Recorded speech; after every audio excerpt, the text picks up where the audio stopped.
Dunia hari ini mengalami perkembangan sains dan teknologi yang begitu pesat. Perkembangan ini telah membawa kepada timbulnya permasalahan baru yang melibatkan hukum hakam dalam Islam. Sebagai contoh, realiti sekarang ini kita mengalami era COVID-19 dan timbul isu penggunaan vaksin. Kita tanya, adakah pada zaman dahulu telah berlakunya penggunaan vaksin ini? Adakah ulama-ulama silam telah membuat hukum terhadap vaksin ini? Jadi, dalam video ini kita akan membincangkan satu topik yang begitu penting yang bertajuk ijtihad dan peranannya dalam menyelesaikan isu-isu saintifik. Bounds.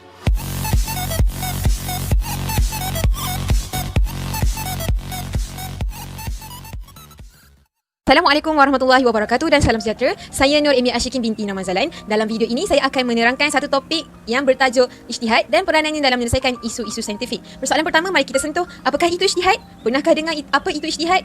Okey, baiklah. Dalam menurut bahasa, ijtihad berasal daripada perkataan jahada yang bermaksud rajin atau berusaha bersungguh-sungguh dalam mendapatkan sesuatu. Ia juga memberikan maksud bahawa percubaan seseorang pada tahap maksimum dan sedaya upaya untuk merealisasikan perkara tertentu yang diingininya, sama ada perkara itu berbentuk hisi ataupun maknawi. Apakah pula pada pandangan ulama? Yang pertama, Al-Amidi mengatakan bahawa ijtihad merupakan mencurahkan segala kemampuan untuk menentukan sesuatu yang zanni dan dari hukum-hukum syarak dalam batas sampai dirinya merasa tidak mampu melebihi usaha itu. Yang kedua, menurut Imam Al-Ghazali, ijtihad membawa maksud pengarahan segala kemampuan seseorang mujtahid dalam memperorahi hukum-hukum syar'i. Jadi, dalam bahasa yang mudah kita boleh memahami bahawa ijtihad merupakan satu alat dan mekanisme utama dalam ilmu usul fiqh bagi menyelesaikan masalah hukum. Persoalan kedua kita sentuh berkaitan dengan kehujahan terhadap ijtihad ini sendiri. Ini dapat dilihat melalui yang pertama dalam surah An-Nisa ayat 105 yang bermaksud, sesungguhnya kami menurunkan kepadamu wahai Muhammad kitab Al-Quran dengan membawa kebenaran supaya engkau menghukum di antara manusia menurut apa yang Allah telah tunjukkan kepadamu melalui wahyunya, dan janganlah engkau menjadi pembela bagi orang-orang yang hianat. Kehujahan yang kedua melalui hadis Nabi Muhammad SAW. Baiklah, sekarang setelah kita mengetahui serba sedikit konsep asas berkaitan dengan ijtihad, kita berbincang pula berkaitan apakah peranan ijtihad ini dalam menyelesaikan isu-isu saintifik. Peranan ijtihad yang pertama ialah ijtihad memberikan hukum bagi permasalahan isu yang baru. Sains dan teknologi sering mengalami perkembangan yang pesat. Jadi, hukum yang terdapat zaman dahulu tidak terdapat pada zaman sekarang ini. Jadi, ulama telah menggunakan kaedah ijtihad bagi memberikan jalan keluar dan penyelesaian serta hukum untuk menangani isu yang berlaku. Sebagai contoh, kita lihat penubuhan bank susu. Penubuhan bank susu ini merupakan masalah baru yang belum dibincangkan oleh para ulama silam.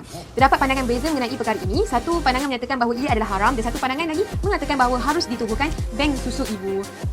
Peranan ijtihad yang kedua ialah melahirkan ilmuwan yang mahir dan cakna dalam bidang sains dan teknologi. Sebagaimana kita ketahui bahawa proses ijtihad ini memerlukan kepada pengetahuan yang pakar daripada seseorang. Begitu juga untuk menyelesaikan isu sains dan teknologi ini. Sebagai contoh, kita lihat pada zaman dahulu kita mempunyai tokoh ilmuwan seperti Ibn Sina, Al-Kindi dan sebagainya. Dan pada zaman sekarang kita mempunyai tokoh seperti Syekh Muhammad Naqi Al-Atas, Syed Hussein Nasr, Ismail Al-Faruqi dan sebagainya. Dan usaha ini sepatutnya diteruskan untuk menggali ilmu sains dan teknologi ini. Peranan ijtihad yang ketiga ialah untuk mewujudkan penyelidikan yang lebih mendalam. Sebagaimana kita ketahui bahawa ijtihad ini berlaku untuk kita tidak bertaklid ataupun jumud terhadap satu hukum yang terdahulu. Jadi bukan mudah untuk ulama pada hari ini untuk mengeluarkan hukum. Ia memerlukan pada perbincangan, pendidikan yang lebih mendalam. Ini kenapa penting pendidikan ini, supaya mereka mempunyai bukti, dalil dan justifikasi yang tepat terhadap isu yang berlaku. Peranan ijtihad yang keempat ialah menjaga keberkekalan syariat mengikut zaman dan tempat. Walaupun kita mengalami perkembangan sains dan teknologi, namun kita perlu akui bahawa syariat sahajalah panduan untuk manusia berpegang. Jadi melalui proses ijtihad ini terdapat disiplin ilmu yang perlu dijaga seperti usul fiqh, kaedah fiqh. Ini kenapa penting supaya proses ijtihad yang dibuat itu dapat mencapai maqasid syariat yang telah ditetapkan. Contoh, kita boleh ambil terdapat kebenaran syarak bagi seseorang perawat melihat aurat pesakit sekadar keperluannya untuk merawat sahaja, tidak boleh melebihi batas yang berkenaan. Ini mengambil kaedah fiqh iaitu ma ubih li darurah yuqaddar bi qadriha. Setiap yang diharuskan atas dasar darurah ada had dan batasan. Begitulah syariah menjaga kehidupan manusia. Peranan ijtihad yang kelima ialah ijtihad meraikan uruf yang berlaku pada masa kini. Kita kena yakin bahawa hukum Islam ini datang daripada Allah kerana ia bersifat Rabbani. Maka dalam isu ijtihad ini, ia mampu menjawab bagi setiap persoalan ataupun seputar kehidupan manusia. Sebagai contoh, pada zaman dahulu tak ada keperluan kepada internet. Tapi zaman sekarang berlakunya keperluan kepada internet sendiri, dan ulama telah membahaskan bahawa terdapat hukum-hukum tertentu. Ada yang wajib, ada yang harus, ada yang haram apabila kita menggunakan internet. Jadi jelas di sini bahawa ijtihad dapat membantu syarak dalam meraikan uruf yang berlaku. Peranan ijtihad yang terakhir ialah mengawal pemikiran manusia yang bertentangan dengan syarak. Ini kerana pada hari ini berlaku perkembangan ideologi manusia yang pelbagai seperti daripada barat. Dan kita ambil contoh hari ini terdapat golongan yang anti-vaksin. Dakwaan mereka kerana terdapat bahan yang syubhah. Namun ulama telah mengeluarkan fatwa bahawa hukum pengenalan vaksin ini adalah harus. Adapun berlakunya kandungan syubhat tersebut, ia mengambil pendekatan kaedah fiqh iaitu kemudaratan mengharuskan perkara yang terlarang. Sebagai kesimpulan, kita dapat sedari bahawa proses ijtihad ini sangat penting dan berkeperluan bagi setiap zaman. Oleh itu, kita sebagai umat Muslim hargailah ilmuwan dan cendekiawan yang telah banyak menyumbang bagi menyelesaikan isu-isu saintifik ini.